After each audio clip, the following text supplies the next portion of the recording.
Hello বন্ধুরা, আমি সাগর চলে এসেছি আপনাদের মাঝে আমার নতুন একটি ব্লগ নিয়ে। দিনটা শুরু করলাম একদম ভরপুর রোদ দিয়া, কিন্তু হঠাৎ করে চোখের পলকে কেমনে কি হয়ে গেল, এখন বৃষ্টির ফোঁটা পড়তেছে। ও মাই গড! তবে ভাল লাগে, সকাল সকালে তো রোদ থাকলে গরম থাকলে ভাল লাগে না, একটু ঠান্ডা করে দিল আবহাওয়াটা, এটাই বেটার। একটা জিনিস কনফার্ম হইলো, আজকে সারাদিন বৃষ্টিতে যাবে, কারণ যে বৃষ্টি নামলো কড়া রোদ থেকে 2 মিনিট বৃষ্টি হইলো, দোকানের নিচে দাঁড়াইলাম, এখন আবার দেখতেছি বৃষ্টি শেষ, আবার যাইতেছি, কিন্তু আকাশটা তো মেঘলা রয়ে গেছে। বৃষ্টি করতে করতে চলে এসেছি অফিসের সামনে, তো এখন আর বেশি কথাও বলতে পারবো না। বৃষ্টির সাথে লুকোচুরি করতে করতে চলে এসেছি অফিসের সামনে। এখন আপনাদের কাছ থেকে নিতে হচ্ছে আমার ছোট্ট একটি অফিস বিরতি, আবার বের হয়ে কথা হবে আপনাদের সাথে। ভাই ভাবতেছেন এই বাইক, কারণ আমার বাইক যক্ষা হয়ে গেছে, এই কারণে এই বাইক। ভাই যক্ষা রোগ বলারও একটা কারণ আছে। যক্ষা রোগে যেরকম খালি খুচ্চুর কাশি দেয়, আমার বাইকে ওরকম ধুকুর ঢেক দিতেছে। আর ঢেকের কারণ টাঙ্কিতে প্রচুর পরিমাণের জং পড়ে গেছে। আমার লাস্ট মান্থে অলমোস্ট কি আর কি এক্স্যাক্ট 5 বার আমার টাঙ্কি ওয়াশ করা লাগছে লাস্ট 1 মাসে। প্রতি ওয়াশে 500 করে 2500 টাকা আমার 1 মাসে শুধু টাঙ্কি ওয়াশে শেষ।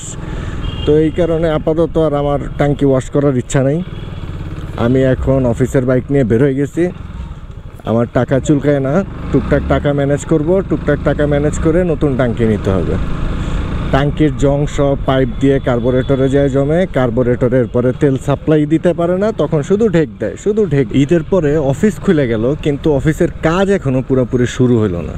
পুরো একটা বোরিং একটা সময় যাইতেছে, সারাদিন অফিসে বসে থাকি। অফিসের কাজ তো টুকটাক থাকে, ওগুলো অল্পতেই শেষ হয়ে যায়। যতই কথা বলার চেষ্টা করতেছি, মাথায় খালি একটা চিন্তাই ঘুরতেছে, আর সেটা হইলো আমার বাইক নষ্ট হয়ে গেছে। যার বাইক আছে, যে বাইক চালায়, সেই বুঝে যে তার পার্সোনাল বাইকের কোনো প্রবলেম হইলে কেমন লাগে, ভিতর দিয়া ফাইটা যাইতেছে। তাহলে দাঁড়ায় ভাবতেছি, দেখতেছি।